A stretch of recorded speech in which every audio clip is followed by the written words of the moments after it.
us pray.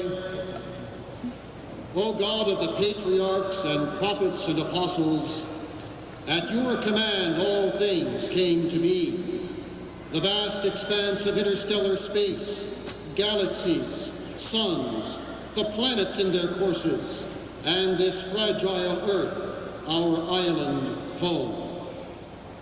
Over the seas, you led our ancestors to these beckoning shores. You gave us this good land for our heritage. You did not desert us in times of violence, discord, and confusion. You endowed us with wisdom and courage to use the resources of the earth that we might reach toward the stars. Help us to see, O God, with eyes that behold your gracious hand at work in the world around us. Help us to hear, O God, with ears that discern your voice, calling us to serve you with gladness. Help us to serve, O God, with hands that reach out to break down the walls of poverty and arrogance and hatred. As we celebrate the past, help us learn how to live in the present and future. Defend our liberties, fashion us into a united people, inspire our hearts to seek justice and peace. We ask you to hear us, O God, who created us and redeemed us and sustains us.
Good afternoon, ladies and gentlemen, boys and girls, and especially our fellow Hamptonians.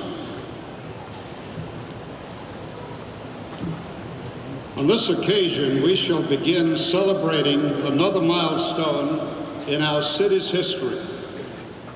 Hampton is the oldest continuous English-speaking settlement in America.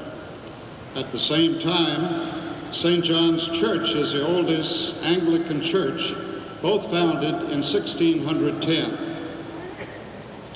This premiere is the kickoff event, and it will be a year-long celebration and observance during this year of 1985. What we have planned for you today is a bit of history about our city throughout an hour-long program of fun. Any city can celebrate a birthday, of course, but not many communities have as much to exclaim about as we do. By the end of this program, we hope all of you will agree. My wife Elizabeth and I, as co-chairman of the 375th Anniversary Committee, should like to thank all those who have worked so diligently, not only for this event today, but also for numerous other events planned throughout the year. It is impossible to recognize and salute each of the dozens of Hampton volunteers who have given of their time hour after hour and day after day. If you will refer to your program, however, you will see that Erica Page is the chairlady of this event today. Rufus Easter is vice chairman. Hal Brower is in charge of the exhibits, and there are numerous others. The Mariners Museum has kindly provided slides for today's show. But I don't want to overlook, too, our executives, who are Laura Stein and Kathy Mercer, along with Ron Reed, Vice President of Public Relations Institute, who is the executive producer and director of this program. All of them have put in countless hours to make this and other planned events a success, and therefore our appreciation to each other. I want to thank Patrick Williams for his marvelous composition, which you will hear, and for coming back to our fair city from his home in California. We are most pleased, too, that the Crusaders, under the direction of Leonard Tucker, have joined us today for this very special occasion. Thanks are quite in order as well to the Continental Army Concert Band for all the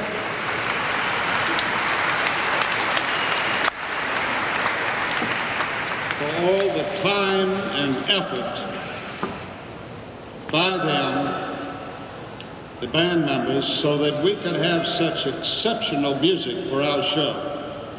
The band's conductor, Captain Robert McCormick, deserves special appreciation, and I'm sorry to say a fond farewell, because at the end of this month, he will be leaving the area to assume a new command at Fort George Meade, Maryland. Captain, all of us in Hampton will miss you and the fine music that you have brought us.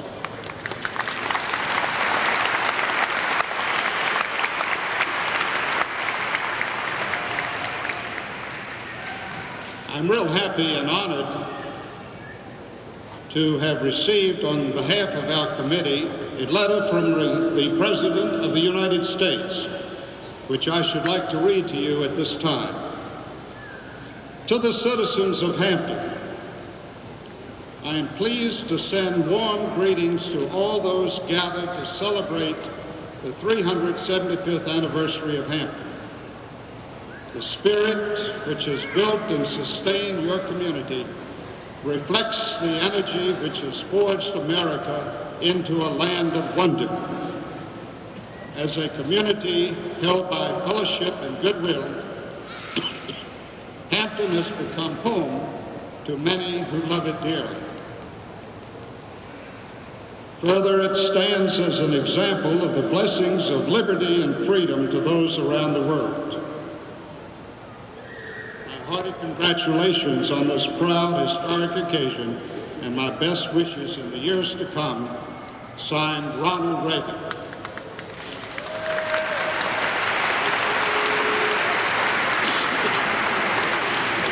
Now I should like to present to you our mayor, the man whose inspiration it was to observe appropriately this 375th anniversary year. He is also the one who, with council, is greatly responsible for the new vitality throughout the city of Hampton. Mayor James Eason.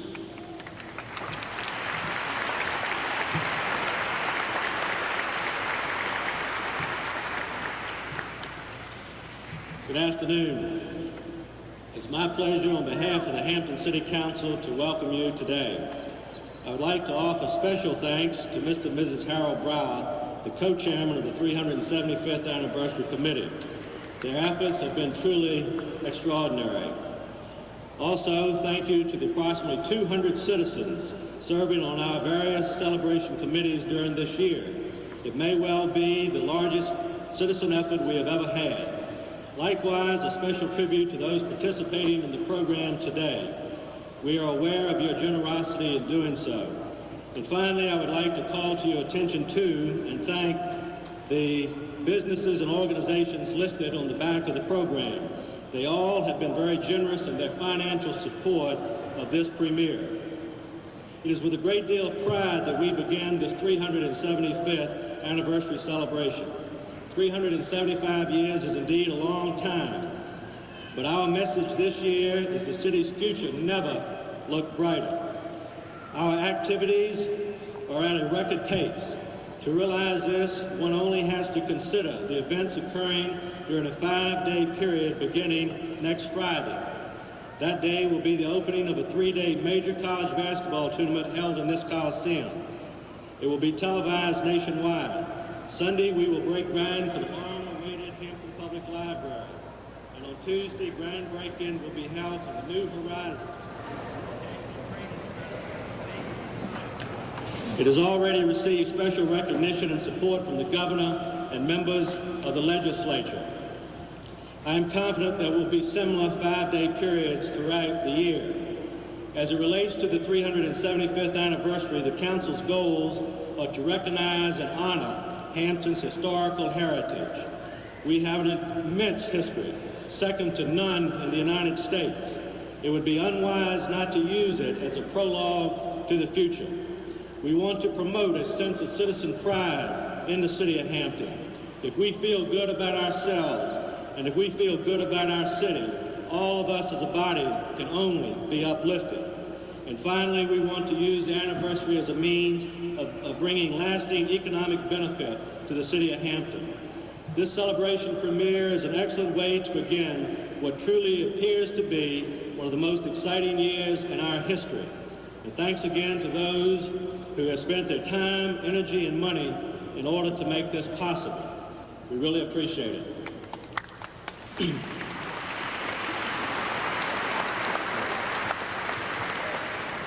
It's also my honor today to present to you the United States Congressman representing the Virginia's 1st District, our own Honorable Herbert Bateman.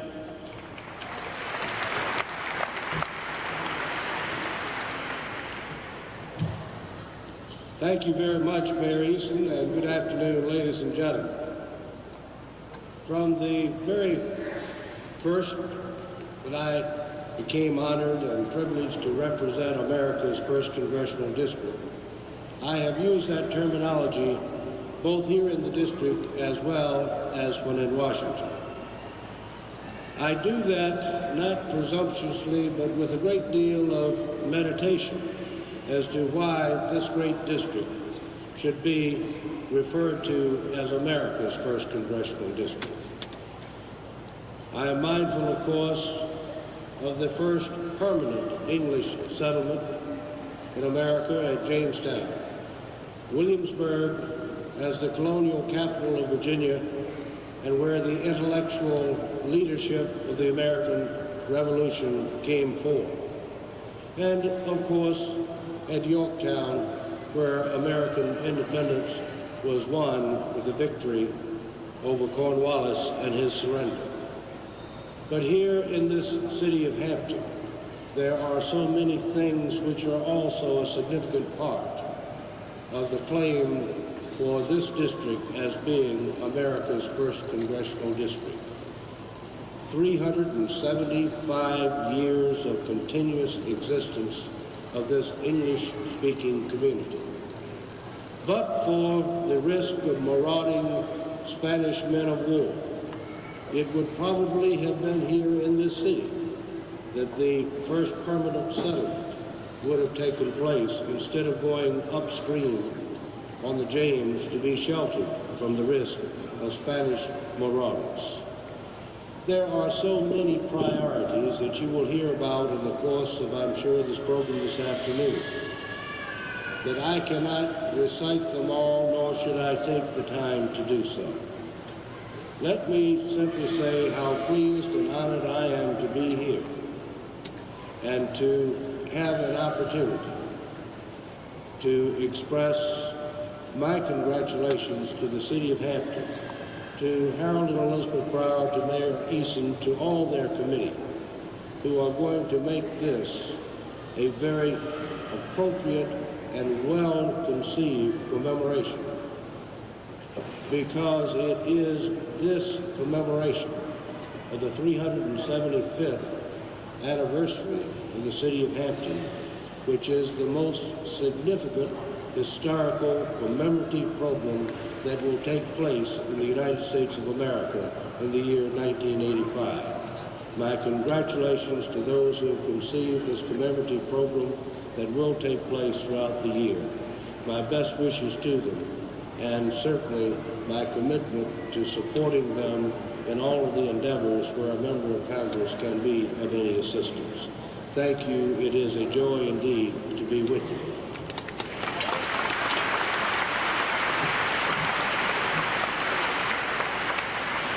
The speeches are over.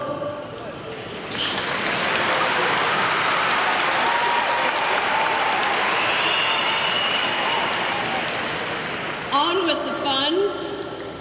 And now, a fanfare for Hampton from the Sea to the Stars, composed by Patrick Williams and performed by the Continental Army Concert Band, conducted by Captain Robert McCormick. Ladies and gentlemen, the Continental Army Concert Band.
Good afternoon. My name is Jerry Sanders. And my name is Mary Christian. And we'll be your guides this afternoon for a brief journey from the sea to the stars.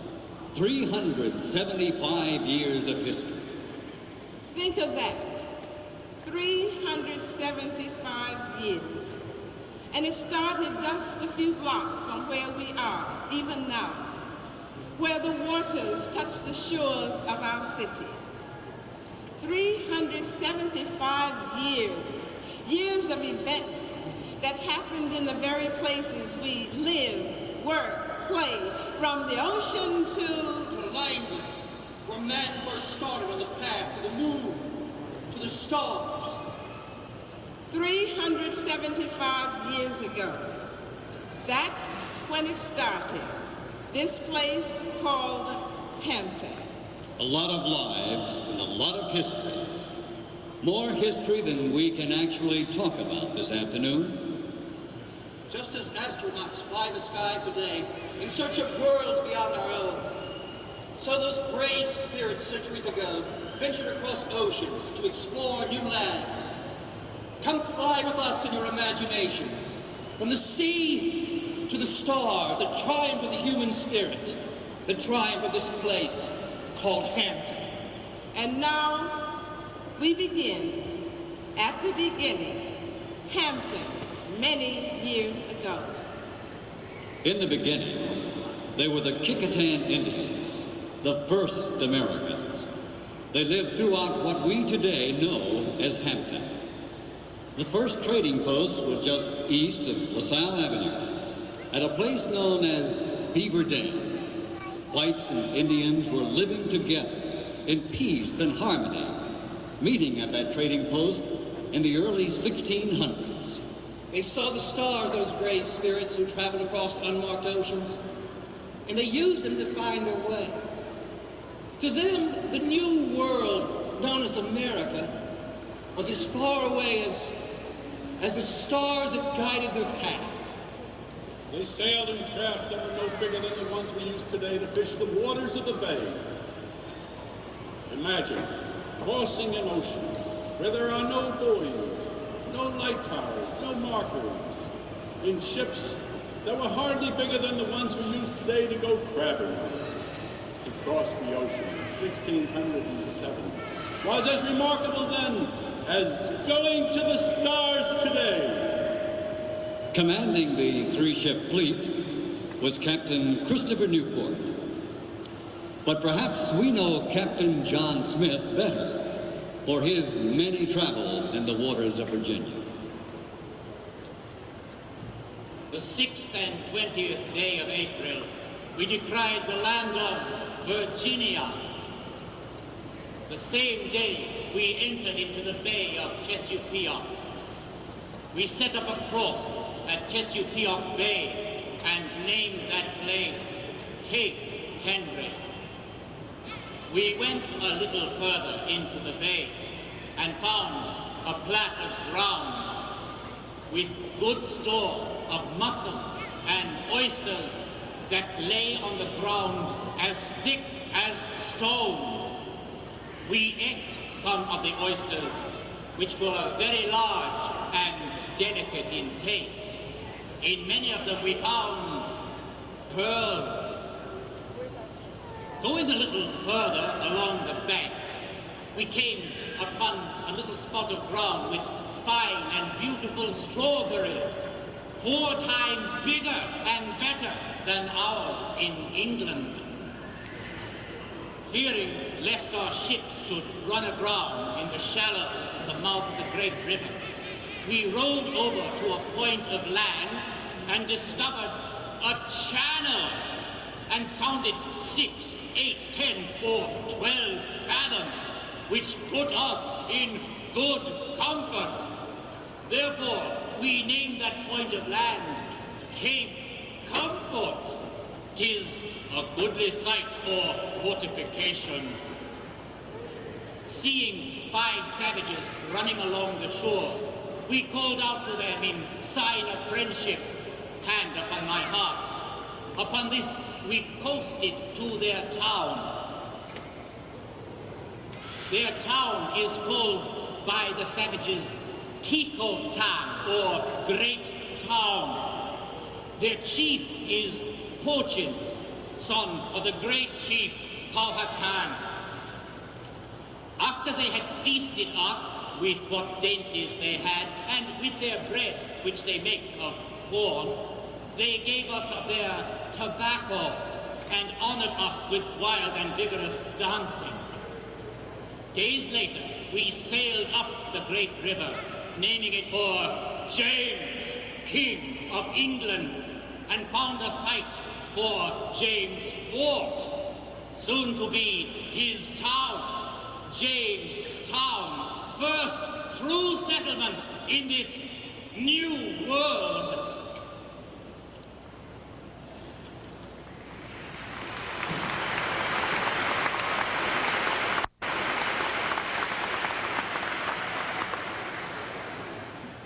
The settlement at Jamestown suffered badly. Of the original 144 settlers, all but 38 had died of fever or starvation. The failure of Jamestown, in a sense, gave birth to the new settlement that would become our town. Our town was called Kickotan by the Indians, meaning great town. Some called it Elizabeth City, others called it Southampton. But eventually, it became to be known as simply Hampton. Our town started small. When John Rolfe sailed for England with his young wife, Indian Princess Pocahontas, in 1616, he said Kickotan contained 20 men and boys, not counting the women. But even in those early days, we had a church, St. John's, founded in 1610. And just as those early settlers nurtured the spirit, so too they treasured the human mind. Benjamin Sims established America's first free school in 1634, and Dr. Thomas Eaton created a school exclusively for the poor, the Eaton Charity School, in 1659. 200 years later, Mary Peake would begin teaching children of slaves illegally and for the first time to read and to write. We had a church, schools, and brave men and women willing to fight for what they believed in. We became a city called Hampton. But despite those peaceful skies and the beautiful red banks of strawberries, in those early days, Hampton was anything but peaceful. Pirates! Where there are navigable waters, you will find those men who use waters to harm their fellow man. In the early 18th century, Hampton did its best to rid its waters of pirates. Governor Alexander Spotswood sent Lieutenant Robert Maynard to rid the waters of Virginia of pirates. Lieutenant Maynard tracked down the infamous pirate Blackbeard and killed him at Ocracoke, Illinois. He then sent word to all other pirates, keep ye away. Lieutenant Maynard and the town of Hampton, to prove that they were sincere, brought back Blackbeard's head and mounted it on a pole at the mouth of the Hampton River as a warning to all other pirates. Work then? Now, too, have you ever seen a pirate sailing up the Hampton River? In the Revolutionary War, British warships attacked Hampton in 1775. The cannonade damaged St. John's Church. Colonel Francis Lowry, one of the county's most prominent citizens, lost his life in a spirited battle near Big Bethel in 1781. Throughout the war, the Virginia Navy was active, and it was headquartered in Hampton. In the War of 1812, the British put 2,500 men ashore at Hampton, and there was savage fighting. In May 1831, Robert E. Lee reported for duty at Fort Monroe.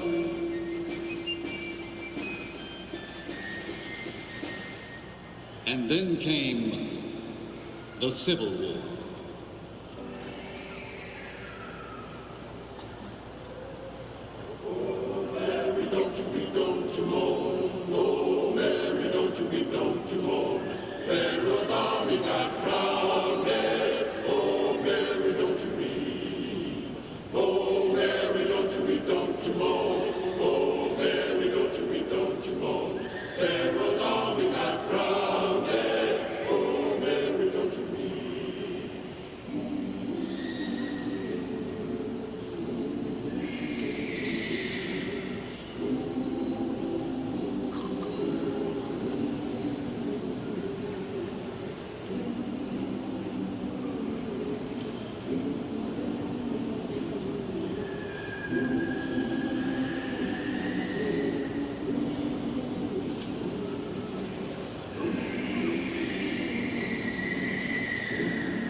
Hampton, before the Civil War. Here is Miss Fanny Worsham, her own words. War? Oh, lands, no one believes that gloomy talk. Every day I gallop my pony down the road from Back River, and no one I see ever says we're fixing to have a real war. Fiddle-dee-dee. The town clerk, Mr. W.T. Westwood. Sir, a moment of your time, please. Yes. What can I do for you, sir? Will you make it? All right. Sir, I was wondering if you could you possibly tell me something about Hampton? Something? Yes. Something? Sir, between these books and my memory, there is nothing I don't know about the city of Hampton. We have 2,500 souls living in our town, and we're governed by a board of 7 trustees who meet several times a year. And I tell you, they ought not meet any more often than that for all the trouble they cause when they do meet. We pay one man, the town sergeant, the princely sum of $240 a year. Well, what are his duties? Oh, he is supposed to see that the ditches of King and Queen Streets are kept clear. He rings the courthouse bell at 9 in the evenings. And for that, we pay him extravagantly. I can tell you I would demand more for those wages. Well, tell me, sir, is Hampton a lively town with merchants and stores? Stores? Well, all you have to do is just walk down Queen Street and you can count them as easily as I. Why, over here we have 2 drugstores, 2 hardware shops, 2 clothing stores, and 2 butcher shops. And we have more churches than saloons. We have Old St. John's, the Baptist church that was founded in 1792. There's a Methodist church over on Wine Street, and there's a Presbyterian congregation that meets on the north bank of the river. They're led by a man who has written several of those sentimental novels. A man by the name of the Reverend E.P. Rowe. I tell you, I don't know how a man can stand in his pulpit and say the things he does. Thank you very much for this information. And we have 2 hotels. There's one over on Banks Lane that can accommodate up to 500 people. The other can take 250. Thank you very much. You might want to take a walk down by the water. Our postmaster is William Massenberg. He keeps the post office over on the corner of King and Queen Street. When the mail arrives, Postmaster Massenberg sticks it in the crown of his hat and strolls down Queen Street, passing out his letters as he goes. A couple of years ago, the winter of 1857, we had to skate across Hampton roads to get supplies. Mrs. Mahone was snowed in so badly, we had to plow around. But we're a town like most any town, no great mansions. Unless you mean the Villa Margaret on the north banks of the river, where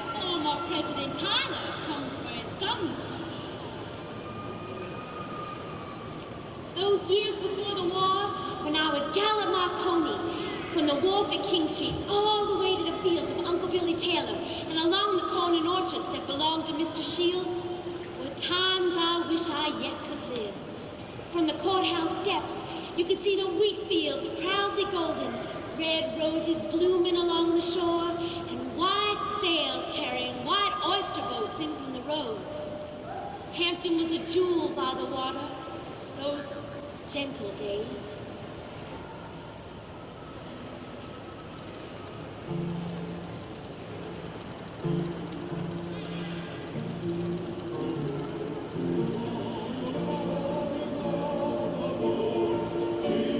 War came as suddenly as a flash of lightning. Nobody a month before it started believed for a minute that there'd actually be a war. But the war came to Virginia.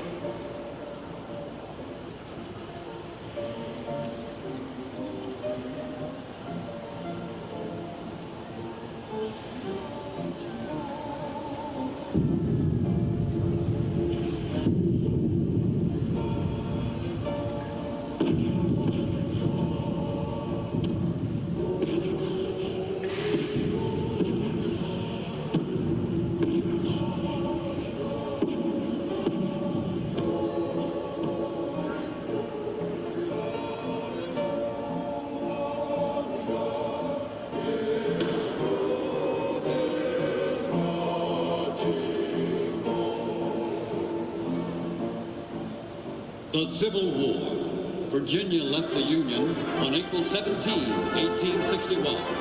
Our state was the principal battleground for the war in the East. On June 10, 1861, was fought the first land battle of the war at Big Bethel.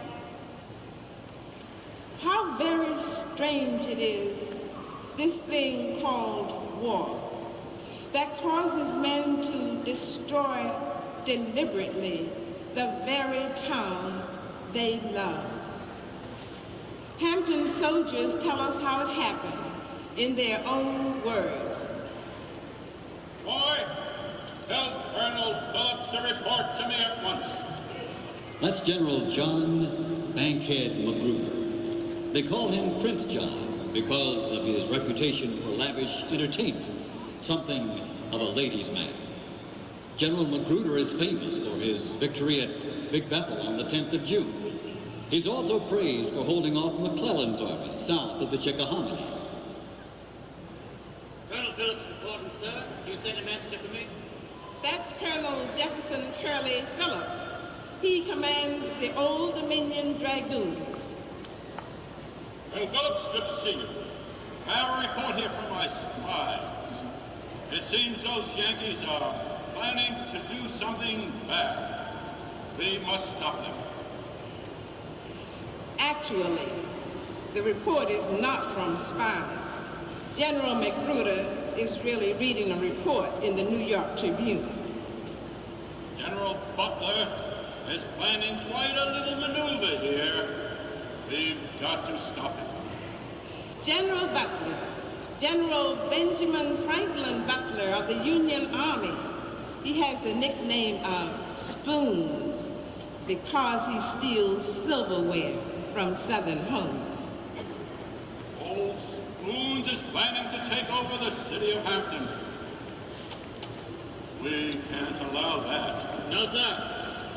My men are rested and ready. When do you think we'll engage Butler and the Yankees, sir? We won't, Colonel. I don't understand, sir. Surely you don't mean to just let him have the town. No, I have a little surprise of my own for old Spoons.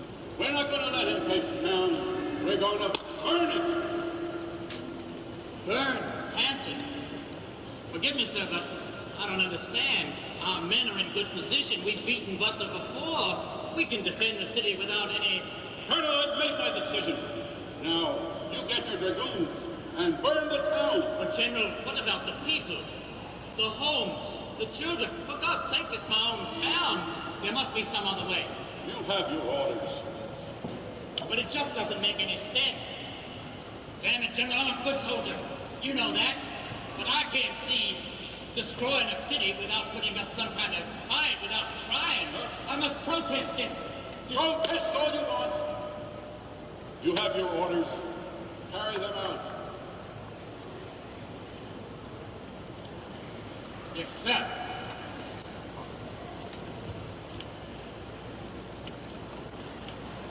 In the Old Dominion Dragoons was Robert S. Hudgens. August 1861. We of the Dragoons are led by Colonel Jefferson Phillips, First Lieutenant William R. Bond, Second Lieutenant Gil A. Carey, and Third Lieutenant George Booker Jones. Hey, Pat, where do you reckon we're fixing to ride off to? We're going to burn down old Hampton town, Bob. Burn down Hampton town? That's right. What, that's our town? I never before heard of no army burning down its own home. Well, that's what we've got to do.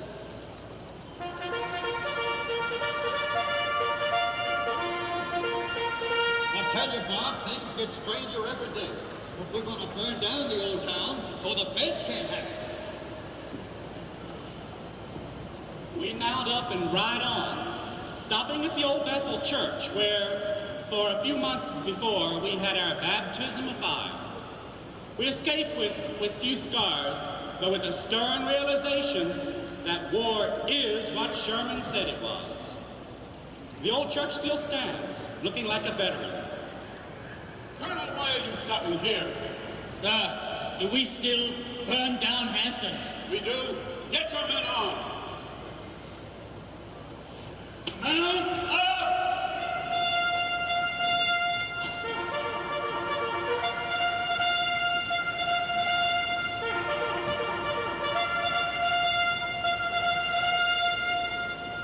Off we ride again. Crossroads, leading one way to Newmarket North and the other way toward Back River. We take the east road on down past the old Chesterfield Farm. Close up!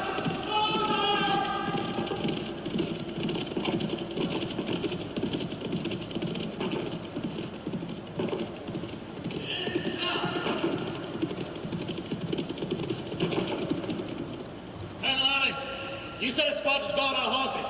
Lieutenant Jones, take a squad into the town and tell the citizens we have come to burn Hampton. We will now begin torching the town.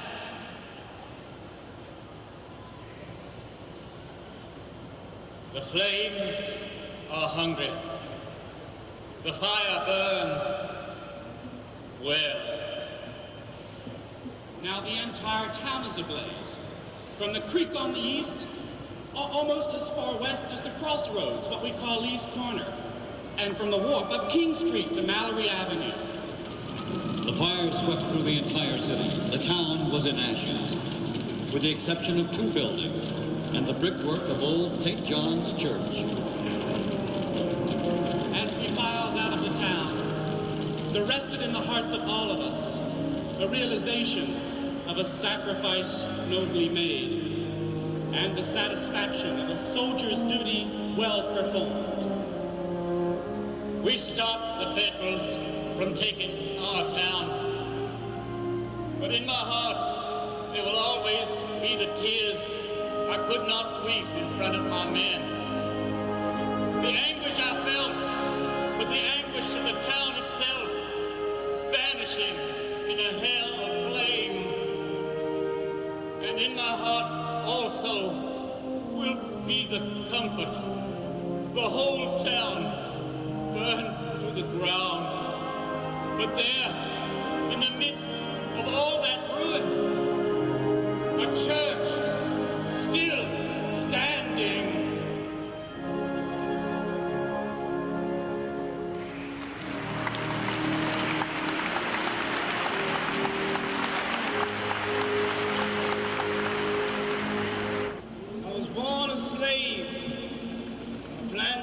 In Franklin County, Virginia. I am not sure of the exact place or date of my birth. As near as I can say, I was born in 1858 or 1859. I lived there with my mother, brother, and a sister until after the Civil War. when we were all declared free. No, from the time I can remember anything, I had simply been referred to as Booker. Nothing more, just Booker. Before going to school, it never occurred to me that it was needful to have an additional name. And then when I heard the school roll called, I noticed that all of the children had at least 2 names. And some had even indulged in what seemed to me to be the extravagance of having 3. As the teacher went about the classroom, asking the students for their names, the young boy wondered what he would say. He had only 1 name. And then the teacher pointed at him. What is your name, young man? Ma'am, my name is Booker, Booker Washington.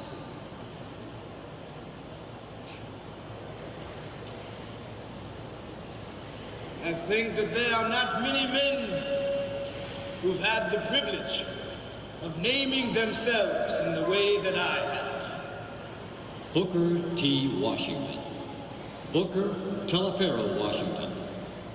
The National Education Association called him the foremost educator among colored people of the world. From slave to educator, a triumph of the spirit. When he was a young man in Richmond, he was so poor, he slept at night under the wooden sidewalk. But 25 years later, he was invited back to Richmond to give a formal speech. He spoke in a huge hall, the first time that blacks were ever permitted to use that hall. And present there were whites and blacks, the city council, the state legislature, and many state officials. How did he manage to achieve so much? Through education. I remember I was working in a coal mine when I overheard 2 miners talking about a great school for colored people.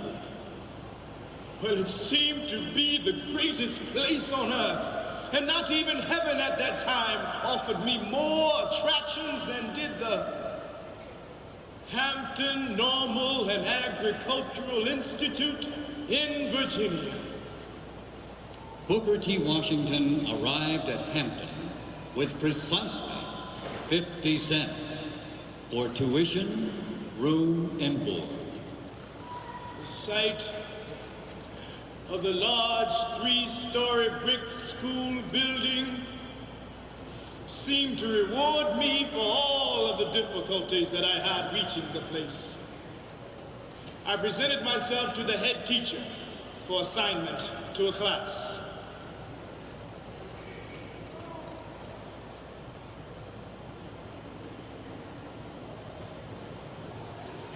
And what is your name? Washington, ma'am. Booker T. Washington. And you tell me you want to attend our school? Well, yes, ma'am. And without money to pay your tuition? I can work, ma'am. Well, we shall see. Come with me. The teacher led him to a reception room. This room needs sweeping. Just take a broom and sweep it. And then the teacher left him alone. Here was my chance. Well, I know how to sweep. I worked for others. The first thing I did was I took a broom and I swept the room 3 times. And then I got a dust cloth and I went over the room 4 times. Every chair, every bench, every table, I went over 4 times with my dust cloth. I moved every piece of furniture. I cleaned every closet and corner.